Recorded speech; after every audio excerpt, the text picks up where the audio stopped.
आज मैं आपको एक ऐसा दिल दुखाने वाला वाकया सुनाने जा रहा हूं कि जिसे सुनकर आपके रोंगटे खड़े हो जाएंगे।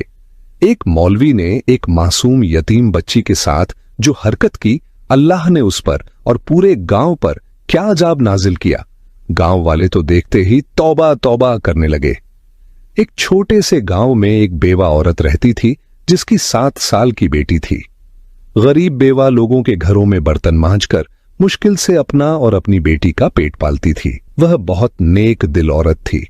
शौहर के इंतकाल के बाद वह अपनी बेटी को स्कूल की तालीम तो नहीं दिलवा सकती थी, लेकिन उसकी ख्वाहिश थी कि बेटी कुरान पाक की तालीम जरूर हासिल करे। एक दिन वह अपनी बेटी को मस्जिद के मौलवी साहब के पास ले गई और अर्ज की, मौलवी साहब, मेरी बेटी को कुरान पाक पढ़ा दीजिए।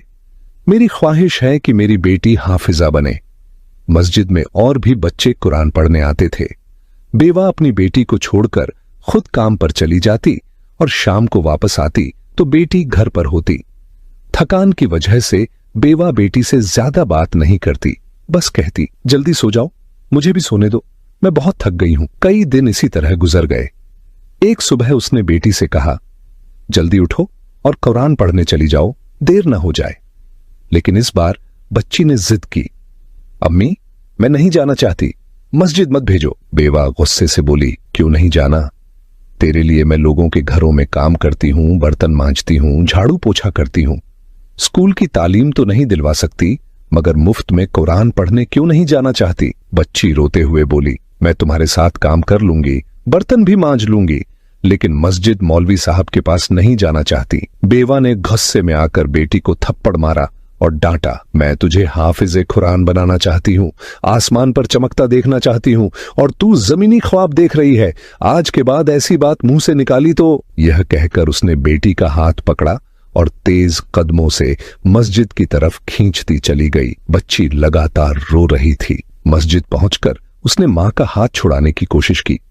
अम्मी, मुझे नहीं पढ़ना, मौलवी साहब अच्छे आदमी नहीं हैं। लेकिन मां ने बेटी की बात को गंभीरता से नहीं लिया। वह समझ रही थी कि बेटी पढ़ने से बचने के बहाने बना रही है। आखिरकार मां ने बेटी को मस्जिद के अंदर खींच लिया। इस छोटे से गांव की छोटी सी मस्जिद में मौलवी साहब बच्चों को कुरान पाक पढ़ाया करते थे। जब मौलवी ने रोती हुई यतीम बच्ची को देखा तो उसे डांटना शुरू कर दिया। वह बच्ची मौलवी की आंखें देखकर डर गई, सहम गई। उसकी आंखों से आंसू बह रहे थे। बच्ची की मां ने मौलवी साहब से कहा, मौलवी साहब, आप मेरी बेटी को समझाइए कि कुरान पाक पढ़ना इंसान के लिए कितना जरूरी है। मैं तो इसकी रोज रोज की